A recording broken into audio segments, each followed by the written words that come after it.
It is time for This Is Us. And this week, Lebang, Hosana and I are going to take some time to find real solutions as to how we can make South Africa an amazing place. We believe it's an amazing place. We believe in this country. We have lots to be very proud of in South Africa, but we have enormous challenges. And each of those challenges creates an opportunity. And part of the reason that we are doing this is because we want to find those solutions by talking to the good and the great and the people who've spent an enormous amount of time and energy trying to find those solutions. We have such a person here today. His name, of course, is well known to many South Africans, but just in case you weren't paying attention, or you were asleep under a rock, or you've been comatose for a long time, Professor Bonang Mohale is the Chancellor of the University of the Free State. He's also a Professor of Practice at the Johannesburg Business School, Chairman of both the Bidvest Group Limited and SBV Services. He's the President of Business Unity South Africa, which is an enormous and powerful organization that has representation at NEDLAC, no less. He's also the CEO formerly of Business Leadership South Africa and the past president of the Black Management Forum. His new book is called Behold the Turtle, and it is a great pleasure. Prof. Bonang. Actually, it means the same thing, ironically. So you're lucky. Bonang, Lebang, it's the same thing. So, Bonang, it's very good to see you again, sir. Thank you for having me, my dear brother, Lebang. No, so I think the real reason why it's so important for us to have you here today is just to, unpack This Is Us. And This Is Us as a concept post the riots last year that we saw. The country was just all over the place, and KZN and Gauteng were obviously hurt the most. But most importantly, after that, we saw the country coming together. There was just opportunity, and South Africans showed a different side of them. And This Is Us is about that. It's about focusing on the good that we can do, focusing on seeing the country come together. And you are one of the people that, I guess, effortlessly does that. So it's important for us to have you here. And Prof, you're very realistic. You're a man who does the research. You can see the wood for the trees. Your book certainly lays out, and I spoke to you about this briefly last year, some of the chief challenges for South Africa. But I want to start off with a hard question and ask you, in your view, where and how did we fail as a nation to achieve the deeply felt reconciliation? There's no doubt that post-1994, there was an enormous wellspring of moral high ground, of enthusiasm, of patriotism. All of that seems to have dwindled in 27 years. And I want to know what you think the reason for that is. I genuinely believe that the reason why we have squandered the goodwill, enormous goodwill that was vested in us on the 27th of April 1994, when we ushered in our first democratically elected president, Rolihlahla Nelson Mandela, is that we became greedy. And greed is more than just having enough for yourself. It says you are not satisfied until and unless you are called the first African billionaire in South Africa. Dollars, not just rands. It says you are not satisfied until you see yourself parking 21 cars in your garage or many garages in Sandton because you bought it with ill-gotten gains. It says you're not satisfied until you can show it off. When you go to Konka and you park a Porsche Cayenne here and you still have an X5M at home. And yet we know that nature says it will look very askance. Scientists will study a monkey that holds all the bananas to itself without sharing with others, because the very survival of that species, the existential challenge they are facing is to be together. Because when they are together, the one on top of the tree can say, I can see the lion approaching. The one at the bottom can say, but there's also a leopard below here. And then the silverbacks can say, when this danger is all done, there are mealyfields to our right, we can eat to our satisfaction. And yet human beings have forgotten that notion of Ubuntu. So when you hoard only to yourself, we put you on the cover of Forbes magazine.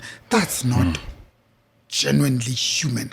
That's not Ubuntu. So as I end, I think this word called state capture has totally devastated us and the economy. It took out a third out of the national GDP, and state capture is worse than corruption because corruption is opportunistic, it's incidental. State capture is both systemic and systematic. Cliff. Sure. So, Prof. Bonang, one of the things that, firstly, I'm a huge fan of the book. It was put in front of me, and I just found myself so captured by it. Just not only because of the big words that you use, but funny enough, the relatability. I didn't find myself unable to understand the book altogether. So, one thing I want to know is why did you go for this particular title? I mean, we know that this is a sequel to your first book, which was Lift As You Rise: Speeches and Thoughts on Leadership, which is very straightforward. But now you said, "Behold the turtle." Why did you go for that title, and why did you write this book in this particular moment in time? It's an African adage that says in full, "Behold the turtle, comma, it only makes progress when its neck is stuck out." It says we all begin to die when we are silent about things that genuinely matter. It says, imagine if the good people spend as much time, energy, and effort as the bad guys. Where would you be? It picks up from the late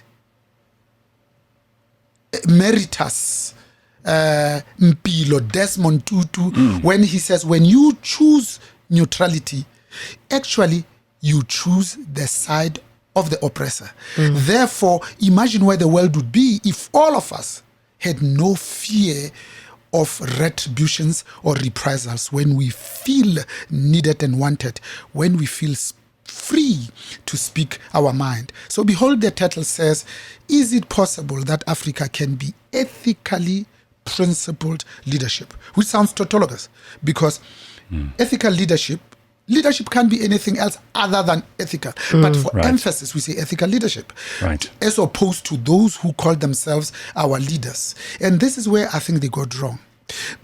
And we got it wrong. Because they spent 27 years in Robben Island, we actually thought that they're incorrigible, therefore incorruptible. And yet, our brethren and compatriots in the rest of the continent told us, hey, South Africa, wait, you haven't learned out of the other 54 African countries, starting from Ghana that became free in 1957. Because three things you need to learn. One is that these Uhuru presidents that stay in power for 40 odd years are not good for Africans. Secondly, they said, even the good guys left on their own eventually become the bad guys. Lastly, it says you need a robust, viable opposition to keep the good guys in check. Therefore, the arrogance, the impunity of this ANC-led government stems from that. Some of them even articulated it to say, no, don't worry, we'll eat as much as we want, like pigs feeding from the trough, because we'll rule until Jesus come. And did Jesus come quickly? We're still waiting. Well, I mean, in the meantime, Lebang refers to your book, and she says that she found it, really, really thoughtful, and you did say the word, it was accessible to you as relatable, well. Relatable. But there's something else about your book, and there's something else about all the speeches, and I've seen you make many speeches at various events where all the good and the great and the glorious are seated there listening to you, and they listen very carefully to what you say, because there's another aspect to what you do, and you do this in the book, is you confront the problems head on. You're not trying to obfuscate. You've obviously been in business for a long time. You've also been in academia. You're not the kind of person who turns a blind eye to things. If something is true, you address it. That's very difficult. Most politicians aren't capable of that, and thank God you're not a politician. But Prof, we have to own up to some serious problems, and you've already outlined what state capture has done to us. But there are many other things that we can start to do to right the wrongs of the last 27 years, because those 27 years should have been spent righting the wrongs of the previous administrations. The regime that came before, which did us all this enormous disservice. So what do you think we can do as ordinary citizens now? What can Lebang and me and everybody else who's listening to this do now to be a part of the solution? Because we are in the throes of the lowest levels of confidence, trust, and hope since the Second World War, I think we need to start by reminding ourselves that we were once good. We were once global. We were excellent. We took the Department of Finance expenditure and created a revenue service called SARS that became amongst the top 5 in the world. We had men and women in national treasury that could pound for pound stand with other national treasuries anywhere else in the world. In fact, we ran at a surplus when we had a president called Thabo Mbeki and a minister of finance called Trevor Manuel, did we not? The longest serving finance minister. In fact, President Thabo Mbeki, we say he served 5 plus 5. We forget that he served the 3 of Rolihlahla Nelson Mandela's 5-year term because he was really in charge. And he gave us 43 consecutive quarters of positive GDP growth. And when that happened, we reached the zenith, which was 5.6% GDP growth in December of 2007. And ever since then, we have never touched those levels again. So I think what really needs to be done, let me start with the good news, to remind ourselves that we are really God's own children. This is God's own country, blue skies, African sunshine. There's things that we've been able to do in the midst of the 9 wasted years. Just now, with the almost 4 years that President Matamela Cyril Ramaphosa has been in office, but not yet in power, one, SAA has been semi-privatized. Those who from labor must listen to the words carefully. Privatize, because privatization is not a swear word. Secondly, municipalities can now procure electricity from sources other than Eskom. Thirdly, even companies can now self-generate their own electricity up to 100 megawatts. When before then it was 1, and we were praying for 5, and he gave us 100. He needs to remember the decision he took against his own party and move ahead with confidence because he's on the right path. Lastly, Transnets, and in particular the Durban port, is the 3rd from the bottom. Now the whole of which is the backbone of our infrastructure, now accept this notion of public-private partnerships. And it says, private sector, come and show us your expertise, invest your own hard-earned money for which you will get your own internal rate of return, but also return on investment. You know why? Because the private sector is the only one that can deliver this notion called project management, deliver mega projects on time, on budget, and in full. When governments all over, including this government, Midupi, Kusile, Inguli, from the new multi-product pipeline, budgeted at 7 billion, landed and finally delivered 4 times the duration at 27 billion. Midupi was 30 billion, it went to 54 billion. And the sin there was the ANC-led government had its own private company, Chancellor House, that owned a stake in Hitachi that was providing the boilers. So 20% of 30 billion is also okay. But 20% of 54 billion. So you can see that there was a perverse incentive, especially a party that can pay its own employees at Lituli House that used to have close to 400 MPs in 1994. Now, the last, not the 1st of November 2021 local government elections, but the very first where they got probably 51.6%. When you get that, you retrench the stuff that you had, that you thought was going to rule until Jesus came. They kept all of them. Now they stopped paying them October, November, December. That's why the hurry, the urgency to sign this contract with PRASA so that they can lease these trains, even though there are no tracks on which it will run. There is no electricity overhead. But as long as we sign the contract, we give them tenants, whatever it is, we can bank the 200 million, which is a bribe. Then it allows us to go and pay. So when we thought that state capture went with former President Jacob Zuma, I think South Africans, let's wake up and realize that state capture is still happening as we speak. We saw that with PPE. We saw that with the announcement of the 500 billion South African rands socio-economic stimulus as a response to the pandemic. You know, Bonang, the fact that you've been at Business Unity South Africa and that it represents such an enormous swathe of our economy, and there are all kinds of organizations that are represented in BUSA, business is very often portrayed as the villain in many of the stories. You know, it suits government to say, we may be corrupt, but look, business is also corrupt. And of course, you know, the one hand does wash the other, and if those hands are both dirty, then they both get dirty. You know, if one of them is dirty, they both get dirty. But basically, business is a force just like government when used properly for good. It's the central backbone of the economy. Private enterprise is hugely important because it employs people, it creates the value, delivers the products, it makes the whole society work. And small business in particular, which probably isn't as well represented when government come to the table as big business are, have also had to carry the can over these 2 very difficult years of COVID. So how are you feeling business is doing? And do you think it's fair that business is so often cast as an equal villain with government in the state capture stuff? So it breaks my heart personally. It breaks BUSA's heart as the apex organization of 55 other organizations that the Deputy Chief Justice Raymond Zondo's report, number 1 of 3, that came in 3 volumes. The first volume deals rightly with South African Airways and its associated companies. So South African Airways Technical, South African Express Airways, and then, of course, Air Chefs, the catering company. The second volume deals with the new age. This is amazing vehicle. Sure. One of 55 web of intricacies created by the Guptas to obfuscate where the money is going. The third volume deals, of course, with the capture of the South African Revenue Service. It breaks my heart that it's always the few that then taints the rest of us. You need only one rotten potato and the whole bag will be rotten if we don't act.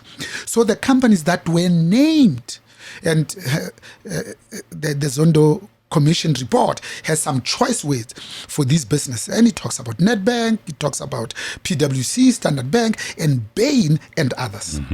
So we have said to our members who these companies belong to, make sure that you have some critical, courageous, but nonetheless crucial conversations about what happened. They must take you into the confidence. What was their role in aiding and abetting state capture? But most importantly, what do they do to make sure that it doesn't happen again? Because you see, if you're a good CEO, you know that, like Steinhoff, when so much money has been stolen, it's a failure of the system of a company, not one rotten individual. Because alone, you cannot bribe the whole organization. Right. You need a whole gang, absolutely a school, so that when you write that invoice, somebody signs it off and the money comes and then another one banks it. So there is nothing more critical in our role as leaders that we can do than, out of the 4 things that we are charged to do, the most critical is culture. When that happens, you need to ask ourselves as a company to say, what type of culture allowed this to happen? The same way that when you talk about what gives us comfort at the board, we say it's the notion of risk management. We say it's the issue of compliance. We say it's group internal audit. And if you are in financial services, we say it's actuarial services. It's like a Swiss cheese model. If it goes through one hole, the second catches it. If it goes through 2, the third, the fourth. That's what makes us sleep at night. Therefore, it's inconceivable that we can say, no. You see, the 2 executives that did the state capture are now gone. We fired them. Now we can move on. The good example is Siemens, that was found to have been engaged in things that they shouldn't in 2006, 15 years ago. They've gone through a 10-year process to say, how do we change the culture where every single solitary one of our employees feel free to speak their mind? How do we post everywhere, in the loos, in the photocopy machines, to say, actually, we encourage you, when you see something, please phone this number. You can be anonymous. But the culture that says, this is as much your company as it belongs to Siemens. So when you steal from it, even if it's a photocopying paper, is the culture that we don't want. Yeah. We look at our systems and processes to see that they've happened. You know, as I conclude, there are 4 other critical things that you do as a good CEO, not just a CEO. This is the stuff of leadership. Number 1 is you put your people first. The ANC leaders have put themselves first. Yeah. They don't mind stealing PPE to the value of 2/3 of the 500 billion. In Gauteng, we know that 2/3 went to 127 companies that were created on the 29th of March when this was going to be the effective on the 1st of April. So you can see it was well thought out, agitated, and orchestrated. The second one is this notion of HSSE. And again, it deals with people as an acronym for health, safety, security, and environment. The third, it's reputation management. Because if you lose that, it's very difficult to regain it. You lose it in 20 seconds, it takes you 20 years to build it back. And Siemens understands that. The last, of course, is stakeholder management. How you engage, interact, and interface with anybody that is likely to have an impact on your business. Those are called your stakeholders. So of all those things, we need to go back and say, as business, we have lost our reputation, we have lost our integrity, and we have lost, in fact, our own credibility, which we had worked so hard to build up from the Yes campaign. We had worked hard during the Business Trust, where we raised R1 billion.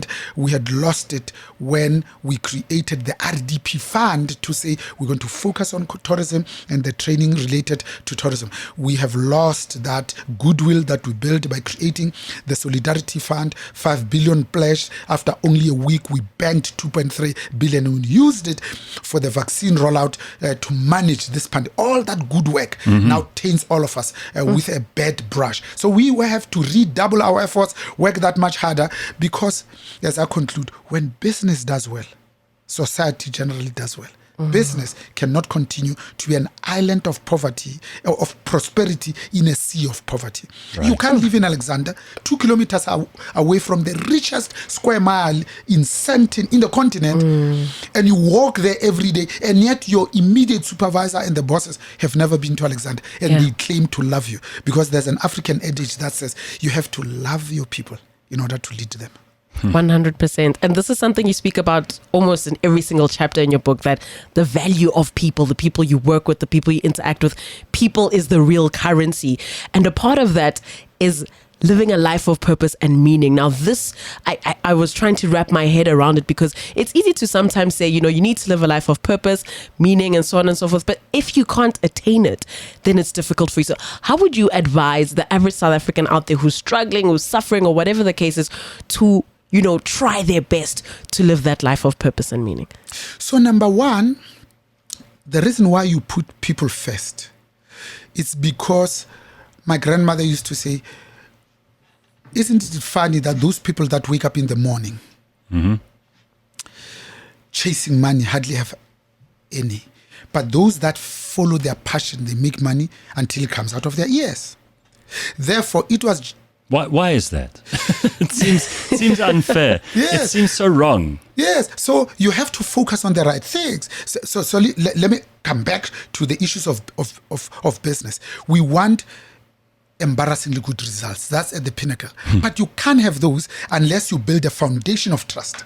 Second layer, you invite conflict. Third layer, you commit to action. The fourth layer, you hold people finally accountable. If you do those four in that order, the logical outcome is results. Therefore, if you want to make money, you become Tiger Woods. You play golf even if you are not paid for it, because you do it because you just love it. Yeah. So in business, we are taught that you must do what you love and love what you do. Many people come 8 to 5. They absolutely hate the people they work with. As they wake up in the morning, their energy is already dejected. And they come into the office and they exude this.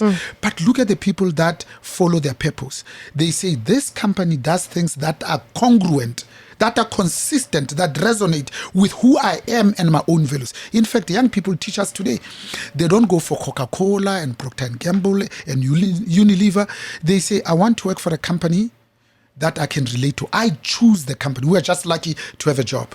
And they look at the supervisor and they say, can this supervisor genuinely, deeply and profoundly connect with me? Because people join companies, but they leave supervisors.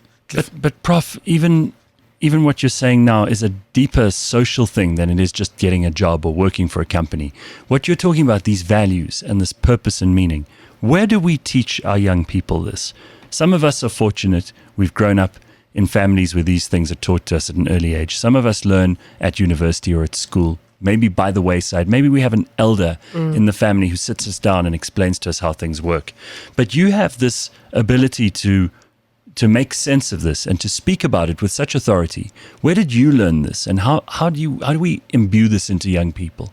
Because I stood at the knees of amazing, good quality leaders. I have been in the presence of dignified greatness from the black pool of excellence. I've worked with the late Maduke Lot Ndlovu. I have been tutored by Professor Lumkile Wiseman Nkuhlu. I engage, interact, and interface on an ongoing basis with Dr. Ruel Khoza, who is the epitome of ethical leadership. We asked him more than 7 times to be the president of the BMF. Every single time he said, no, I prefer to be in the background. So he's one of the presidents we've never had, but we treat him like one of the people who have actually been our president. He's generous and he gives of himself and what he knows, because he understands that when you give money, you give a lot. When you give time, you give much. But when you give of yourself, you give everything. Yeah. And he's given us everything. And to teach these children, because they don't have access to these amazing people that you have. Some of them may hear this podcast now and hear you, and you may be one of those voices for the next generation. But where can we teach them these things? So by doing what you are doing, that's why I think what you're doing is truly, genuinely amazing, because it goes to those spaces where it would take us long to touch. But secondly, it's about saying, but we had role models. We lived with them. Now, all of us, when we make money, the first thing we do out of safety, we go to the suburbs. And the ones that remain behind, their role models becomes amakinsa, people who steal cars, the people who rob cash in transit. The guy was broke on Tuesday. Friday, he's buying beers for the whole shebeen, and he's driving a red BMW X5M with white leather. Nobody asks, but where did you get this? Because we have kind of condoned it. Lastly, here's one that's very profound. The reason why the National Party survived for such a long time, not just the 48 years of apartheid, the 98 years of separate development, the 350 years of colonialism, it's because they expected their leaders to take their own children to the same schools in the ward where they are, so that they can pick up when something is wrong. When they were ill, they were expected to go to the same hospitals. And indeed, when somebody jumped the fence, they called the same SAPS. Now what we have is the middle class have Discovery Medical Aid, which is private medical health. They have private security, 550,000 against the SAPS, which is 150,000. They use courier companies, not SAPS. So education, they use private education, Crawford College, Benmore Gardens, instead of going to the public education. As I conclude, I think the way it manifests is where we are now. It's genuinely a spot of bother, because we're holding the world record for all the wrong reasons. The most unequal society in the world, the country with the most highest unemployment in the world, the highest SME failure rate in the world. We have the second highest levels of suicide rates after Russia. And I already said, we are the third bottom in terms of just our infrastructure, the Port of Durban. And how it manifests is you see, number one, that this inequality is actually increasing and widening. Racism is at an all-time high. But in fact, black graduates are roaming the streets hopelessly. Or leaving if they can to other countries where they can. You are the jobs. family's only hope. They sold their cattle from Limpopo to take you to the University of Fort Hare or Terfloop. And now you come and you're standing at the street corners with a board that says, I'm a qualified engineer, I did this, and please call this number. So this is hopelessness. But also at the time that public education has collapsed, public health care continue to fail the poor and the vulnerable. But crucial infrastructure is lying in decay, and lawlessness has now become an epidemic. If you rob a bank, you've got an 80% chance of getting away with it. So I think 3 things we need to do, because all of us collectively have not succeeded in eradicating the legacy of apartheid. Number 1, we must grow this economy, because if you don't grow the economy, you'll be talking about the redistribution of poverty, not wealth. Number 2, we must create jobs in large numbers. Because when business creates jobs, it's not in and of itself, you are creating markets of the future. Lastly, we need to transform. When you go to China, India, and Japan, those economies and those countries look typically Japanese, Chinese, and Indian.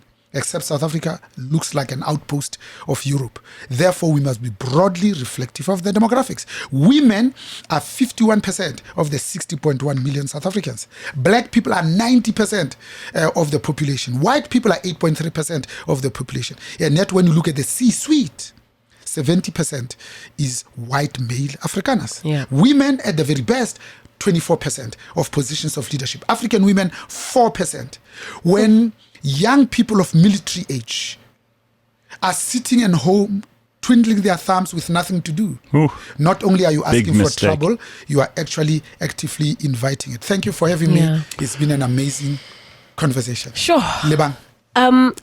There's so many things I want to ask, but the one that's sticking on my mind is this concept of the new normal versus the better normal. I mean, the first thing you said when you walked into the office today was, have you been vaccinated? I mean, the COVID really did, change our lives in that way that now it's just a part of our lives. It's what we do. So please, can you explain this concept of the new normal versus the better normal very quickly? So the Americans say, how can we build back better? As South Africans, we need to say there's no point in hankering towards a better future or crying about the past that we used to have. It's about saying not really a new normal, but a better normal. Because when your house has burned down, you can build the same house, but actually you're not moving forward. You say, let me take the insurance money, now design the house based on my needs. And the needs of South Africans are simple. They are simply saying the 16 million South Africans that are gainfully employed, and yet 17 million people who are on social security. The math doesn't add up. No. This is pre-COVID. So when we open up to say we'll give you 350 a month social relief grant, 14 million people apply. We give to 11 million. You add to 17, that's 28 million. And the people who are still paying the bill is 16 million. You can see it's a powder keg. It's a time bomb that is waiting to go off. Yeah. There is 10 million young people who are not in education, employment, or training. There is 6 million young people who don't know their father. Only 30% of South African households have both a father and a mother. Therefore, we must accept that we are a troubled, broken people, that the violence of apartheid and the violence of anti-apartheid movement and the violence that we've enjoyed during the black-on-black violence of Inkatha versus ANC in the Kathoras region has left deep and profound scars. To heal those, we begin to look at each other and one another in the eye to say, how do we as a nation give effect to the South Africa of Rolihlahla Nelson Mandela's dreams, to bring about this notion of a South Africa we have all been praying for, of nation building, of social cohesion. Because when we can have 10 rand and we keep 4 for ourselves, we use 6 to lift as we rise the others. Yes. We can then sleep at night. I conclude by saying, when your neighbor is hungry, you are the one that can sleep at night. Very profound. And as always, you are just one of the most inspiring people. Please continue to do the good work that you do and keep writing your books. 2 bestsellers already. And I don't know if that's what you set out to do, but it's certainly something you deserve. Professor Bonang Mohale, and it's a great pleasure to have you on This Is Us today. Thank you. Thank you.